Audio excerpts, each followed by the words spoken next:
მოსამძვრე ბატონ თამარის ოჯახს.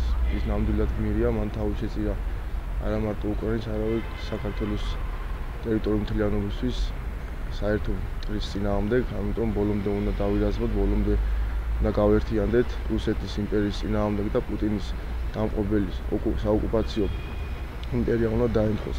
პატივი უნდა მივაგოთ იმ ბიჭებს, რომლებიც იბრძვიან.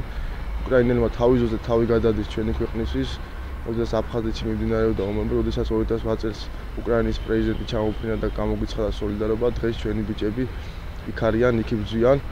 მინდა მათ მადლობა გადაუხადო და ამიტომ მაქსიმალურად უნდა შევიცადოთ, რომ ყველა ერთად უნდა დავკითხოთ, ეს არის საერთო ბრძოლა, ეს არის მარტო უკრაინის ბრძოლა. სადაც იქნება უკრაინა, იქნება ქართველი ერიც, ამიტომ აუცილებლად უნდა გავიმარჯვოთ და ვიბრძოლოთ ბოლომდე. დიდება გმირებს.